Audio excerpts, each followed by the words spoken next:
ऐसा वर्णन आता है उनके जीवन चरित्र में कि उनके परिवार की 17 पीढ़ी पहले, श्रीमद् वल्लभाचार्य जी से 17 पीढ़ी पहले परिवार के किसी पूर्वज ने 100 यज्ञ करने का, अश्वमेध थे जाने कौन से कोई यज्ञ थे, 100 यज्ञ करने का संकल्प लिया, परंतु वो 100 यज्ञ पूर्ण नहीं हो पाए। उसके बाद श्रीमद् वल्लभाचार्य जी के पूज्य पिताजी महाराज, उन्होंने उन 100 यज्ञों को पूर्ण किया, अपने पूर्वज की इच्छा को पूर्ण किया। उसके पश्चात घर में प्रकट हुए श्रीमद् वल्लभाचार्य जी महाराज। इतनी सुंदर कथा है महाराज जी।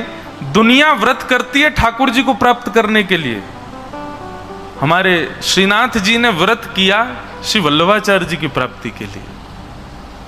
ठाकुर व्रत कर रहे हैं, और आपका मेरा व्रत कैसा है? महीने में 2 एकादशी करते हैं हम लोग, या फिर किसी के अन्य और भी व्रत चलते हों, तो मान लीजिए आप 30 दिन के महीने में 6 दिन या 7 दिन निराहार रहते हो, बिना अन्न के रहते हो।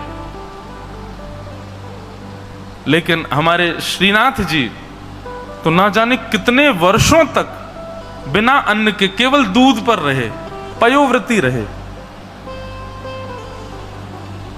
कथा है सद्दू पाणे की गौशाला की एक गैया रोज गिरिराज जी पर जाती और गिरिराज जी पर जाकर के अपना सवरा दूध निकाल आती।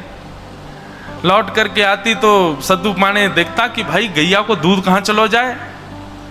तब उसने पीछा किया, एक दिन तो जाकर के देखा कि वह गिरिराज जी के एक खंड में जाकर के अपना सारे 4 थनों से दूध पय प्रस्थान कर देती है। जाकर के देखा तो जो दूध जहां डाल रही थी वो गैया, वहां श्रीनाथ जी की ये भुजा निकली हुई है।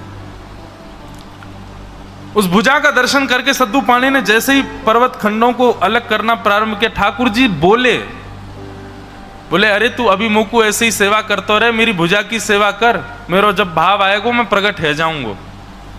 कितने दिनों तक ठाकुर जी की भुजा की सेवा चली। उसके बाद ठाकुर जी ने अनुग्रह किया और एक दिन श्रीनाथ जी श्री गोवर्धन नाथ से प्रकट होकर के व्यवस्थित हो गए। प्रकट हुए, सब ब्रजवासी जो वहां थे, सद्दू पाणे आदि परिवार के सब लोग भोग आदि लेकर के गए। ठाकुर जी प्रकट भये। ठाकुर जी ने भोग स्वीकार नहीं किया। क्यों? पूछने पर ठाकुर जी कहते हैं कि मेरा एक भक्त है, वो साक्षात श्री यशोदा मैया कोई अवतार है, वो जब आवेगो तब मैं अन्न ग्रहण करूंगा, वो जब तक नहीं आएगा तब तक मैं पयोव्रती रहूंगा, मैं दूध पे ही रहूंगा। और असंख्य वर्षों तक, जब तक श्रीमद् वल्लभाचार्य जी महाराज गोवर्धन नहीं पधारे तब तक श्रीनाथ जी पयोव्रती रहे, दूध पर रहते थे। कथाएं तो भक्तों के व्रत की बहुत सुनी, लेकिन ठाकुर जी जैसा व्रत कौन करे? ध्रुव प्रहलाद के भी 6-7 महीने के ही व्रत के भाव आते हैं, पर ठाकुर जी की तो वर्षों का व्रत चला कि श्रीमद् वल्लभाचार्य जी पधारे। श्रीमद् वल्लभाचार्य जी महाराज भ्रमण करते हुए जैसे ही ब्रजमंडल में आए और गोवर्धन में प्रवेश किया तो सद्दू पाणे तो प्रतीक्षा कर रहे थे, बोले हमारो ठाकुर भूखो बैठो भैया, कब आवेगो वल्लभाचार्य जी। आज जब उन्होंने खबर सुनी कि कोई आचार्य प्रवर पधारे हैं, दौड़ करके गए, चरणों में प्रणाम करते हुए निवेदन करते हुए कहा, हे गुरुवर, हमारे ब्रजमंडल को एक ठाकुर प्रकट भयो है, वो वर्षंते केवल दूध पी के रह रहो, पयोव्रती है, आपके दर्शन के काजे इच्छुक है, आप कृपा करके पधारो, उनको अन्न पवाओ। वल्लभाचार्य जी महाराज ने जैसे सुना तो उनको संकेत तो हो चुका था। गए, बोले कहाँ है ठाकुर जी? बोले वो देखो पर्वत के ऊपर ठाकुर जी खेल रहे थे ग्वाल बालों के साथ। कलयुग की लीला है इस कलिकाल में। और जैसे ही श्रीमद् वल्लभाचार्य जी नीचे पहुंचे, ऊपर दृष्टिपात किया, ऊपर से ठाकुर जी ने वल्लभाचार्य जी को देखा, नेत्र सजल हो गए ठाकुर जी के। एक चित्र आपने देखा होगा, बहुत जगह प्रसिद्धि होती है कि ठाकुर जी श्रीमद् वल्लभाचार्य जी से ऐसे गले लग रहे हैं। ठाकुर जी दौड़े गिरिराज जी से और नीचे दौड़ करके आए और आकर के श्रीमद् वल्लभाचार्य जी को हृदय से लगा लिया। ये हैं श्रीमद् वल्लभाचार्य जी महाराज, जिनके लिए ठाकुर जी ने व्रत किया। ठाकुर जी ऐसे भावावेश में आ गए जैसे कोई मैया से बहुत दिनों का बिछड़ा बालक पुनः मिल गया हो। बंधुओं, कलयुग में, सतयुग, त्रेता, द्वापर में ठाकुर लीला प्रधान होते हैं, पर कलयुग में ठाकुर जी अपने अर्चक के सेवा की प्रधानता में रहते हैं। वो स्वयं सर्वगुण संपन्न होते हुए भी अर्चक के अधीन रहते हैं। यदि आप भूखा रखो ठाकुर जी को, भूखे रह लेंगे, लेकिन पाएंगे तभी जब आप पवाओगे। ऐसी एक निष्ठता हम में है ठाकुर जी के प्रति। हम अन्न छोड़ दें, ठाकुर जी आप पवाओ, आप पवाओगे तो ही पाऊंगा, अनशन पे बैठ जाओ, कोई नहीं कर पाएगा। अनशन आज तक बहुत सुने, सरकार के पीछे लोग पड़ जाते हैं, ये बिल लागू करो, ये लागू करो, मानवीय ये गुण लागू करो। कभी ऐसा सुना कि कोई अनशन पर बैठा है? क्यों? बोले तभी पाऊंगा जब ठाकुर जी आके पवाएंगे। ऐसा अनशन तो ठाकुर जी कर सकते हैं। हम जीवात्मा तो महान नाटकबाज हैं, बस नाटक करना जानते हैं हम लोग, और कुछ नहीं आता हम लोगों से। ठाकुर जी अनशन पर बैठे रहे, बोले जब वल्लभाचार्य जी आएंगे तभी पाऊंगा। वल्लभाचार्य जी के नेत्र सजल हो गए। ठाकुर जी की बात सुनकर के, इतने वर्षों से आप केवल पयोव्रती हैं, 56 भोग सामग्री सिद्ध करवाई, और तब से आज तक श्री गोवर्धन में 56 भोग लगाते हैं ठाकुर जी को। सबसे पहला इस कलिकाल में ठाकुर जी का 56 भोग आरोगाया श्रीमद् वल्लभाचार्य जी ने। एक प्रकार से ये कहते हैं भगवान का अनशन तोड़ा, उनका पयोव्रत से उनको सामग्री पधरानी प्रारंभ की।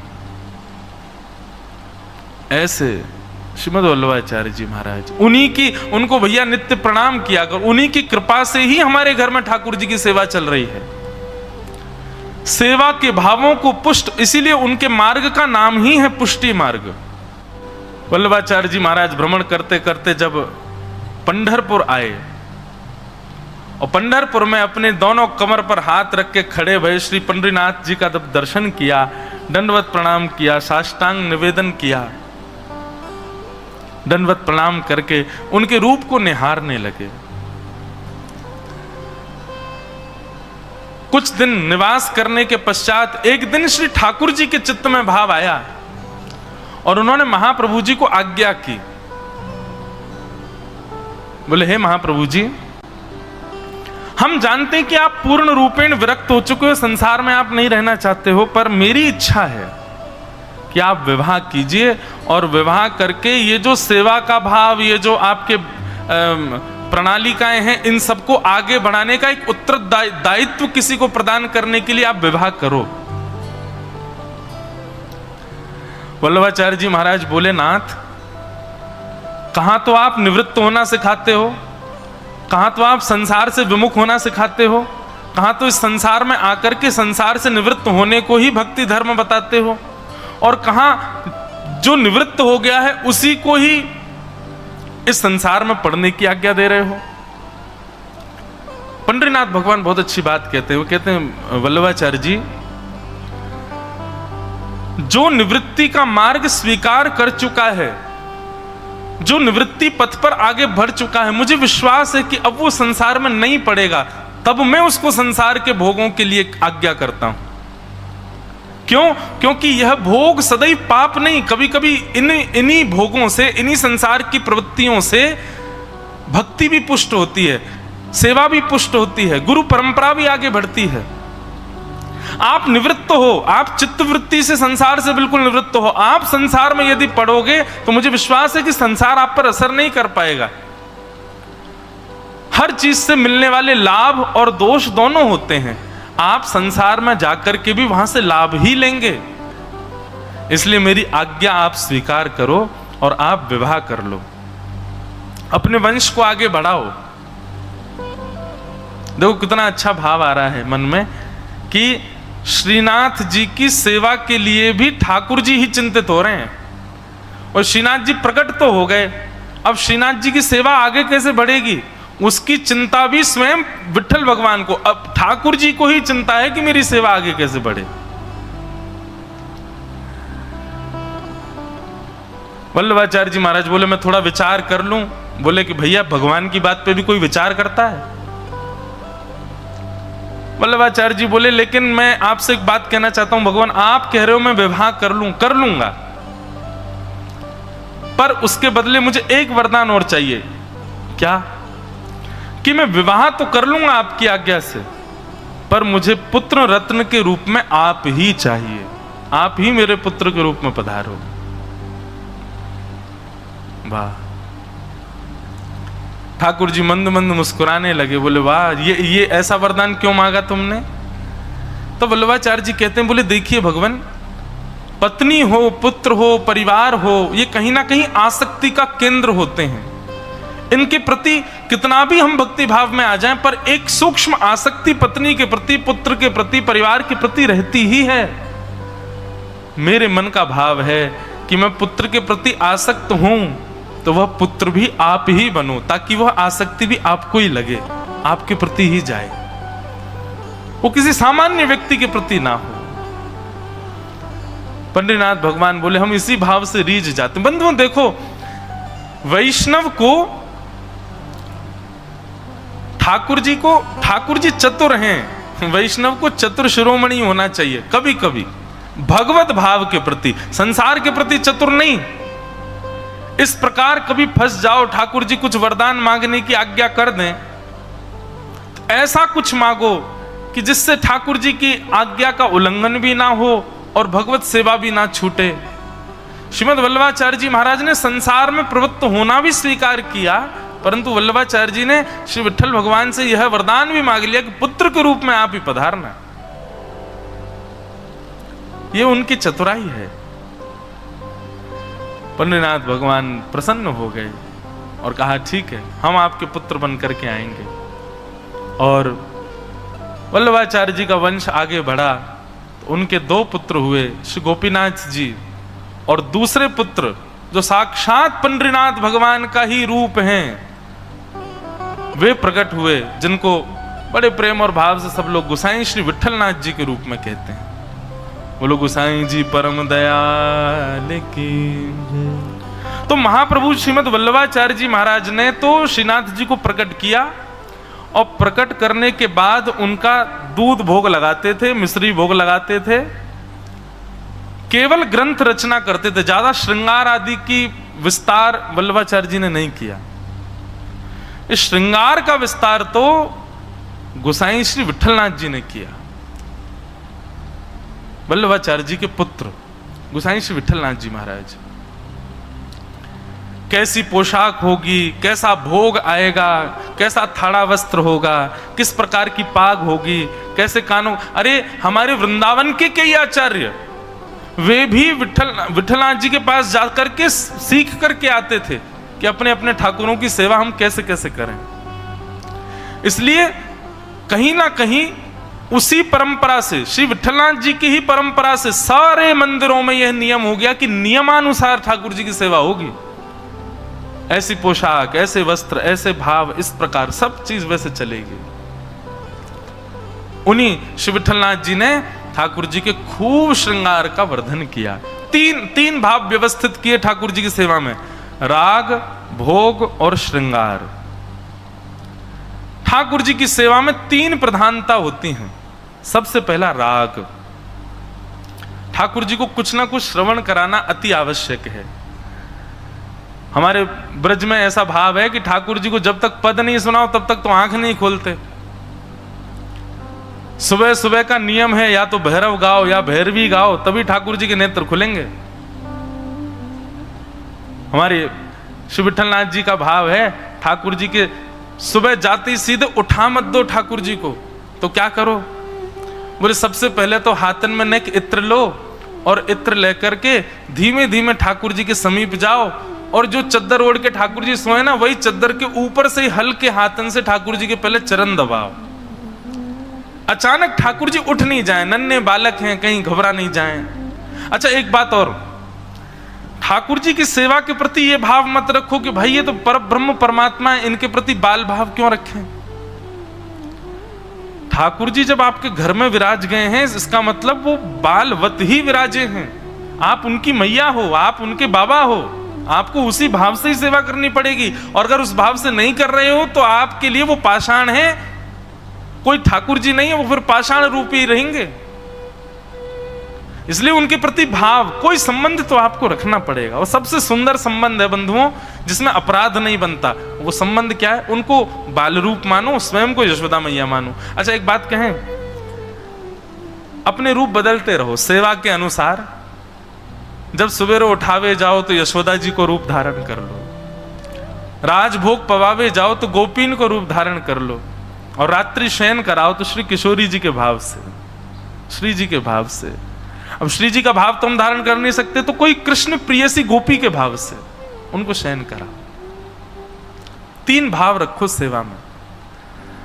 तो गुसाई जी आज्ञा करते हैं कि सुबह सुबह ठाकुर जी के पहले हल्के हल्के हाथन से चरण दबाओ।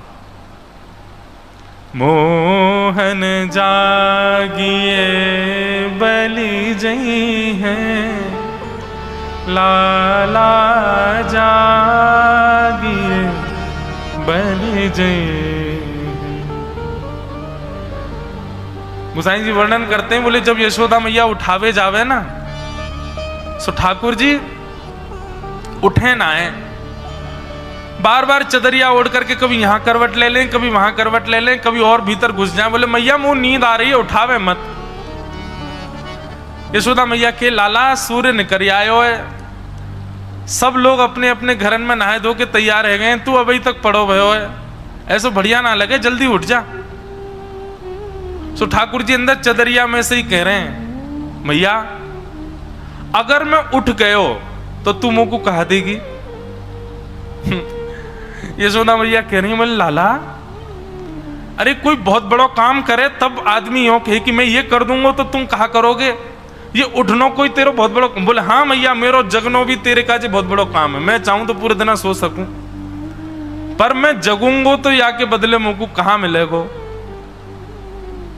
तब यशोदा मैया कह रहे हैं, तेरे कारण श्याम सुंदर, तेरे कारण श्याम सुंदर, नई मुरलिया लई हूँ लाला, नई मुरलिया लई रे, मोहन जागिए बल जय हैं, लाला जागिए बल जय हैं, मोहन जागिए बल गई है, लाला जागिए। तो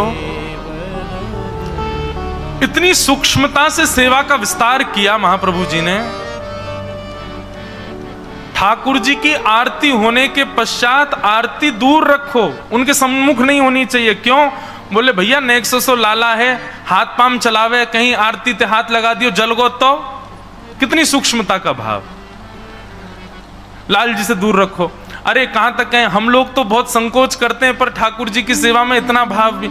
अगर कोई बेताल गा रहा है, बेसुर गा रहा है, कोई बहुत बस ऊंचे स्वर में गाता है, कोई राग आदि की भावना नहीं, कोई अनुराग नहीं उसकी वाणी में, तो गुसाई जी तो ये भी आज्ञा करते हैं, बोले लाला डर जाएगो वासियों को, भैया तू बाहर जाके गा ले, ठाकुर जी के आगे मत गावे, ठाकुर जी डर जाएंगे।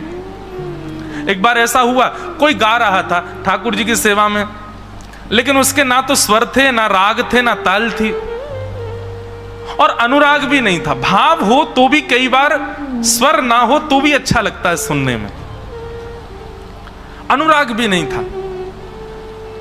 तो श्री कुम्मन दास जी ने जाकर के उसको निवेदन किया, बोले भैया तुम ऐसे मत गाओ, ठाकुर जी को बहुत श्रम हो जाता, तुम बाहर जाके गा लो, ठाकुर जी के आगे मत गाओ।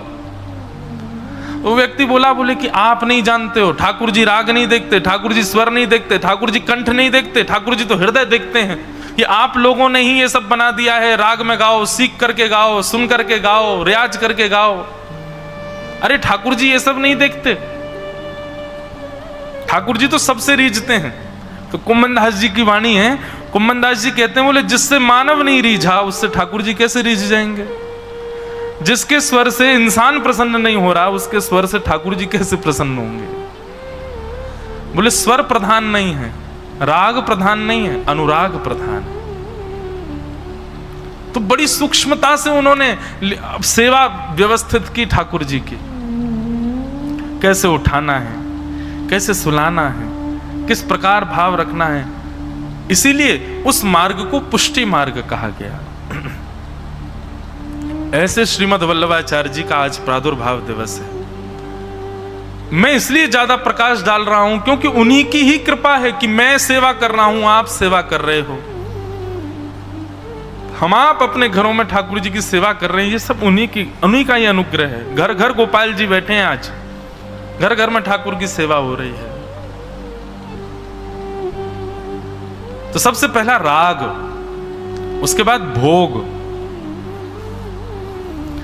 ठाकुर जी को कोई भोग भी लगावे तो भी कुछ ना कुछ सुना करके लगावे। और तीसरा कहा श्रृंगार। श्रृंगार, श्रृंगार में तो इतनी सूक्ष्मता बताते हैं श्री गोसाई जी महाराज कि अपने अनुसार नहीं, ठाकुर जी का चिंतन करो भाव का, और उस भाव में ठाकुर जी जिस लीला में दिख रहे हो या फिर किसी गुरु आश्रय में रह करके, किसी परंपरा के आश्रय में आकर के ठाकुर जी का वैसा भाव रखो। लेकिन हम एक बात कहते हैं कि भाई कलिकाल है, इतना ज्यादा व्यवस्थित होना बहुत असंभव है, लेकिन फिर भी भगवत सुख का भाव रखना चाहिए। श्रृंगार में भी, राग में भी और भोग में भी उनको सुख मिले। हमारे वृंदावन में कई मंदिरों में छोटी छोटी पूड़ियां बनती हैं, बहुत छोटी। क्यों वो इतनी छोटी बनाते हैं? क्यों? ठाकुर जी को कहीं पूड़ी तोड़वे में श्रम नहीं है, जहाँ सीधी पूड़ी उठाई, सब्जी से लगाए, खा गए। जितना बड़ा मुंह उतनी बड़ी पूड़ी, छोटी छोटी। उनके सुख का विचार करके सेवा का भाव रखा जाए।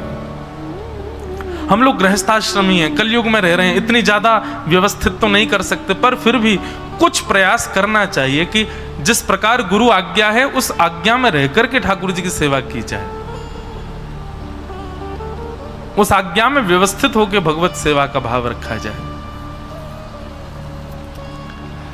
एक बार कोई व्यक्ति श्रीनाथ जी के दर्शन करने आया, शालिग्राम जी की सेवा करता था। वो शालिग्राम जी बटुआ में धर के लाया, वो बटुआ किसी पेड़ पर टांग करके श्रीनाथ जी के दर्शन करने चला गया। कहीं ऐसे टांग दिए ठाकुर जी, दर्शन करने के लिए गया, दर्शन करके आने लगा तो महाप्रभु जी को प्रणाम किया। महाप्रभु वल्लभाचार्य जी महाराज ने देखा उसको, अपने आप ही बताने लगा, मैं भी ठाकुर जी की सेवा करता हूं, मैं भी शालिग्राम भगवान की सेवा करता हूं। महाप्रभु जी बोले, अच्छा कहाँ है तुम्हारे ठाकुर जी? बोले, अभी यहाँ मंदिर में भीड़ बहुत थी, मैं वो पेड़ पे टांगे आया हूँ बटुआ, अभी जाके ले लूंगा। महाप्रभु जी को इतना गुस्सा आया, बोले ठाकुर जी को टांगवे की चीज है? तुमने कहीं टांग दिए ठाकुर जी? महाप्रभु जी को क्रोध आ गया। अब वो व्यक्ति तो वहां से चला गया, लेकिन जैसे ही वो वृक्ष के पास पहुंचा तो जैसा उसका बटुआ था ऐसे हजारों बटुआ टंग रहे थे वहां पर। अब तो वो विचलित हो गया, सारे बटुओं को खोले, सब में शालिग्राम जी और एक जैसे सारे। अब वो विचार करे, ये क्या हुआ? व्याकुल हो गया, दौड़ करके महाप्रभु जी के पास आया। बोले, मैंने आपको बताया था ना मैं भी सेवा करता हूं। बोले, हाँ। बोले, बहुत बड़ा अपराध हो गया, पता नहीं क्या हुआ, मैं ठाकुर जी को टांग के आया, वहां तो बहुत सारे ठाकुर जी आ गए हैं, अब क्या करूं महाप्रभु जी, कोई उपाय बताओ। तो बोले, कितने साल से सेवा कर रहे हो? बोले कि 20 वर्ष हो गए सेवा करते हुए। बोले, अच्छा तो ठाकुर जी को पहचानते होंगे अपने को, जाओ उन हजारों में से अपने ठाकुर जी पहचान लो, कौन से हैं तुम्हारे। बोले, मैंने देख लिए, सब एक जैसे लग रहे हैं। महाप्रभु जी बोले 20 वर्षों की सेवा में तुम इतना नहीं पहचान पाए तुम्हारे ठाकुर जी कौन से हैं, और तुम सेवा करते हो। इससे अच्छा तो सेवा मत करो, यह अपराध है। धन से भरा बटुआ होता, पहचान जाते कि ये मेरा है। और सबसे पहली बात, धन से भरा बटुआ होता तो तुम टांगते ही नहीं, अपने संग लेकर के चल रहे होते, क्योंकि धन का मूल्य जानते हो, ठाकुर जी का मूल्य नहीं समझते हो, इसलिए कहीं भी उनको रखियाते हो। गलत बात। उसी दिन चरणाश्रित हो गया। सेवा की इतनी गंभीर और इतनी व्यवस्थित व्याख्या श्रीमद् वल्लभाचार्य जी महाराज ने की। वे स्पष्ट कहते हैं कि भाई यहां जप तप नियम पुण्य किसके लिए, वो भगवत दर्शन। अरे तो ठाकुर जी तुम्हारे नहीं है क्या? ये साक्षात ठाकुर जी हैं। इन्हीं की ही इतनी सेवा कर दो, इनको ही इतना प्रसन्न कर दो कि अपनी जड़वत्ता का त्याग करके यही चैतन्य हो जाएं। कहीं और ठाकुर जी नहीं मिलेंगे, यही तुम्हारे जड़ ठाकुर जी ही चैतन्य हो जाएंगे। अपनी सेवा को व्यवस्थित करो। ऐसे श्रीमद् वल्लभाचार्य जी महाराज